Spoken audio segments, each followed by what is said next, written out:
Reka tubashimire kandi tubahe ikaze mwe mukurikira amakuru n'ibiganiro tubagezeho gatanu kuri gatanu mu Rwanda. Perezida w'u Rwanda Paul Kagame yagaragaje impamvu yanze kuba perezida nyuma y'urugamba rwo guhagarika jenoside yakorewe abatutsi mu Rwanda muri Mata 1994. Mu yandi makuru kandi perezida w'u Rwanda Paul Kagame yavuze ko yatunguwe mu gihe ibihugu bimwe na bimwe byahisemo guhengamira kuri Repubulika Iharanira Demokarasi ya Congo. Perezida w'u Rwanda Paul Kagame abajijwe impamvu yanze kuba kwiyamamaza cyangwa se yanze kuba perezida nyuma y'urugamba rwo guhagarika jenoside yakorewe abatutsi mu Rwanda muri Mata 1994 mu Rwanda. Perezida w'u Rwanda Paul Kagame yagaragaje ko ngo nyuma y'urugamba rwo guhagarika jenoside yakorewe abatutsi yanze kuba perezida kuko ngo yumvaga atiteguye ndetse ngo yirinda ko hazagira utekereza ko aricyo yarwaniraga. Perezida w'u Rwanda Paul Kagame iyi ni ingingo yagarutseho ndetse yongera no kugaruka ku ngingo igendanye n'umutekano muke ukomeje kugaragara mu burasirazuba bwa Repubulika Iharanira Demokarasi ya Congo. Perezida w'u Rwanda Paul Kagame abajijwe impamvu Perezida w'u Rwanda abajijwe uko yakiriye kongera gutangwa nk'umukandida mu matora y'umukuru w'igihugu n'ishyaka rye rya FPR Inkotanyi. Perezida w'u Rwanda Paul Kagame yavuze ko ari inshingano ngo yemeye kubera amateka y'u Rwanda. Perezida w'u Rwanda Paul Kagame yavuze ko ngo yasabye ubuyobozi bw'ishyaka rye kureba undi muntu ushobora kuzamusimbura mu myaka ibiri iri imbere. Nyine yatangaje ko cyangwa se yavuze ko yasabye ubuyobozi bw'ishyaka rye rya FPR Inkotanyi kureba undi muntu ushobora kuzamusimbura mu myaka iri imbere kandi bigakorwa atabigizemo uruhare. Perezida w'u Rwanda Paul Kagame yagaragaje ko na nyuma ya jenoside rero yakorewe abatutsi ngo yasabwe ko kuba perezida ariko arabyanga kuko ngo yumvaga atiteguye. Perezida w'u Rwanda Paul Kagame rero yakomeje avuga ko Perezida w'u Rwanda Paul Kagame yavuze ko yagaragaje ko Perezida w'u Rwanda Paul Kagame yagaragaje ko kimwe mu byagendeweho ngo hatorwa ugomba kuba perezida ari umuntu wagombaga kuba amenyereye igihugu ndetse ngo abaturage bamuzi ngo kuruta gufata umwe mu bahungutse. Perezida Paul Kagame yavuze ko ariko nyine Pasiteri Bizimungu ngo yaje kuba perezida ariko nyuma y'igihe gito ngo aregura. Perezida w'u Rwanda Paul Kagame yavuze ko nyuma yo kwegura Perezida Bizimungu Perezida Paul Kagame yavuze ko nyuma yo kwegura kwa Perezida Bizimungu kubera amakosa ngo hari abamwegereye bamubwira ko ngo ibiri kuba ngo byose bari babimubwiye. Perezida Paul Kagame rero tariki ya 17 Mata 2000 nibwo Perezida w'u Rwanda Paul Kagame yatowe n'inteko ishinga amategeko ndetse n'abagize guverinoma ngo asimbure Perezida Pasiteri Bizimungu wari umaze ibyumweru 2 yeguye. Yayoboye imyaka 5 nka perezida w'inzibacyuho. Umuryango FPR Inkotanyi rero niwo wari ufite inshingano zo gushaka perezida usimbura uwari umaze kwegura. Ryitoyemo abakandida 2 bagomba gushyikirizwa itegeko nshinga bagomba gushyikiriza inteko ishinga amategeko y'inzibacyuho kugira ngo itoremo uzaba perezida.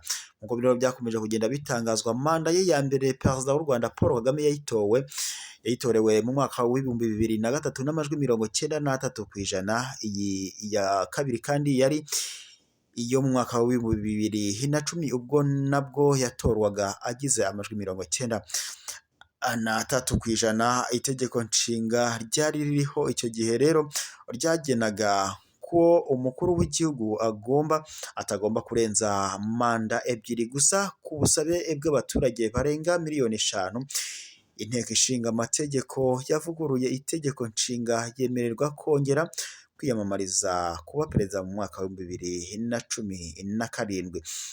icyo gihe rero yagize amajwi 98.79% atsinze Mpayimana Philippe wagize amajwi 0.73% ndetse na Dogiteri Habineza Frank wagize amajwi ibice 0.88%. Nk'uko rero byakomeje kugenda bitangazwa, itegeko nshinga ryavuguruwe mu mwaka wa 2015 bivuga ko rimwemerera kuba yakwiyamamariza kuba perezida kugeza mu mwaka wa 2034 kandi manda zindi ngo zikurikiye ngo zizaba ari imyaka 5 aho kuba 7 nk'uko byari biri mu itegeko nshinga riheruka. Nk'uko byakomeje kugenda bitangazwa, Perezida w'u Rwanda Paul Kagame rero yatangaje nguko icyatumye Perezida w'u Rwanda Paul Kagame ngo atiyamamariza kuyobora u Rwanda nyuma y'urugamba rwo guhagarika jenoside yakorewe abatutsi mu Rwanda muri Mata 1994. Kandi Perezida yavuze ko mu gihe Perezida w'u Rwanda Paul Kagame yavuze ko mu gihe hajyaho ngo umuyobozi udashoboye ngo hari inzego zubatse ngo zitazabyihanganira. Mu yandi makuru kandi Perezida w'u Rwanda Paul Kagame yagarutse ku kibazo cy'umutekano muke ugaragara mu burasirazuba bwa Repubulika Iharanira Demokarasi ya Congo, ndetse anatangaza ko yatunguwe mu gihe ibihugu bimwe na bimwe byahengamiye kuri Repubulika Iharanira Demokarasi ya Congo. Perezida w'u Rwanda Paul Kagame yavuze ko yatunguwe n'icyemezo cya bimwe mu bihugu cyo guhengamira kuri guverinoma ya Repubulika Iharanira Demokarasi ya Congo byirengagije umuzi w'ikibazo cy'umutekano muke kiri mu burasirazuba bwa Repubulika Iharanira Demokarasi ya Congo. Ibijyanye n'umutekano muke umaze igihe mu burasirazuba bwa Repubulika Iharanira Demokarasi ya Congo, Perezida w'u Rwanda Paul Kagame bivuga ko ari ingingo yongeye kugarukaho nyine mu gihe umutekano n'ubundi utifashe neza muri Repubulika Iharanira Demokarasi ya Congo. Perezida w'u Rwanda Paul Kagame yagaragaje ko ikibazo cya M23 nyine mu rugamba M23 ihanganyemo n'igisirikare cya Congo FARDC, yatangaje ko nyine ikibazo cya M23 gifite imizi mu mateka ya kure ngo ndetse ashimangira ko uyu mutwe ugizwe n'abanyekongo aho mu gihe Repubulika Iharanira Demokarasi ya Congo ikomeza kugenda ishinja u Rwanda ko rwaba ngo rufasha uyu mutwe wa M23. Ndetse Perezida w'u Rwanda Paul Kagame avuga ko ngo ari abanyekongo aho kuba abanyarwanda nk'uko guverinoma ya Congo ikomeza kugenda ibivuga, gusa leta y'u Rwanda yo ikomeza kugenda ibingibi ibyamaganira kure. Perezida w'u Rwanda Paul Kagame yakomeje avuga ko abarwanyi ba M23 basangiye ikibazo n'abandi banyekongo bamaze imyaka myinshi barahungiye mu Rwanda ndetse no muri Uganda. Perezida w'u Rwanda Paul Kagame rero Perezida w'u Rwanda Paul Kagame yagaragaje ko hejuru y'impunzi hari impunzi nyinshi ziri mu Rwanda, ndetse u Rwanda rucumbikiye kandi rukomeje kwakira n'izindi nyinshi z'abanyekongo zikomeje guhunga ubwicanyi ngo zikomeje gukorerwa bushyigikiwe na guverinoma ya Repubulika Iharanira Demokarasi ya Congo iyobowe na Perezida Antoine Felix Tshisekedi. Perezida w'u Rwanda Paul Kagame yagaragaje ko Repubulika Iharanira Demokarasi nyine Perezida w'u Rwanda Paul Kagame yagaragaje ko Repubulika Iharanira Demokarasi ya Congo yatangiye kuruha. Perezida w'u Rwanda Paul Kagame yagaragaje ko Repubulika Iharanira Demokarasi ya Congo yatangiye kuruhanya ubwo yafataga icyemezo cyo kohereza ingabo z'umuryango wa Afurika y'Iburasirazuba cyangwa se yirukanaga ingabo z'umuryango wa Afurika y'Iburasirazuba. Perezida w'u Rwanda Paul Kagame yavuze ko nyine yavuze ko byageze aho Congo ifata uburenganzira bwo kugena ibiha cyangwa se yafashe umwanzuro wo kwirukana ingabo z'umuryango wa Afurika y'Iburasirazuba, ngo ndetse anavuga ko ushobora kuza cyangwa se doko nyine Congo yamaganye icyemezo cy'ingabo z'umuryango wa Afurika y'Iburasirazuba, ndetse avuga ko ushobora kuza gusa ngo mu gihe ingabo z'u Rwanda cyangwa se leta y'u Rwanda ngo yaba itarimo Perezida w'u Rwanda Paul Kagame, kandi yagaragaje ko nyuma y'igihe gito ingabo zirukanywe ibihugu byatumye atangira doko nyine. Perezida w'u Rwanda Paul Kagame yakomeje avuga ko mu gihe izi ngabo zirukanwaga muri guverinoma ya Repubulika Iharanira muri guverinoma ya Kinshasa, yatangiye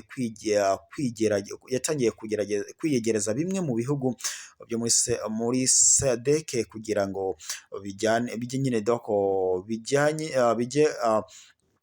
ingabo cyangwa se bitange ingabo zigomba gufasha Repubulika Iharanira Demokarasi ya Congo guhangana n'umutwe wa M23 mu rugamba. Umutwe wa M23 nyine uhanganyemo n'igisirikare cya Congo FARDC. Umutekano muke ukomeje kugaragara mu burasirazuba bwa Repubulika Iharanira Demokarasi ya Congo, by'umwihariko aho umutwe wa M23 ukomeje kugenda wigarurira ibice bitandukanye. Perezida w'u Rwanda Paul Kagame mu gihe gishize humvikanye amakuru avuga ko agomba guhura na Perezida wa Congo Tshisekedi, bagashaka icyakorwa kugira ngo umutekano w'ibihugu wa Repubulika by'umwihariko ugaragara mu burasirazuba bwa Repubulika Iharanira Demokarasi ya Congo ngo ikibazo gishakirwe umuti, ndetse ngo n'umubano w'impande zombi ube wazahurwa. Ibi kandi bibaye mu gihe Repubulika Iharanira Demokarasi ya Congo yakomeje kugenda ishinja u Rwanda ngo ko rwaba rwihishe inyuma y'ibitero M23 ikomeje kugenda igaba ku ngabo za Congo FARDC, ndetse u Rwanda rwakomeje kugenda rwamaganira kure ibi birego, rukavuga ko rudatera inkunga umutwe wa M23, kandi u Rwanda narwo rwakomeje kugenda rushinja Congo ko yaba ifasha umutwe wa FDLR uhungabanya umutekano w'u Rwanda. Ni amakuru rero yakomeje kugenda atangazwa, ndetse ibi byaje no gutuma Perezida wa Congo Tshisekedi atangaza ko ngo azasaba inteko ishinga amategeko ikamwemerera gutera u Rwanda yibereye i Kinshasa. Gusa ngo ibyo yabikoraga nyine, cyangwa se yatangaje ko agomba kuzakuraho ubutegetsi bw'u Rwanda buyobowe na Perezida w'u Rwanda Paul Kagame. Gusa mu gihe yatangazaga ibyo ngibyo, u Rwanda rwatangaje ko rwiteguye ko igihe icyo ari cyo cyose ingabo ndetse na polisi by'u Rwanda byiteguye kurinda umutekano w'u Rwanda ndetse n'ubusugire bw'igihugu n'abaturage b'iki igihugu.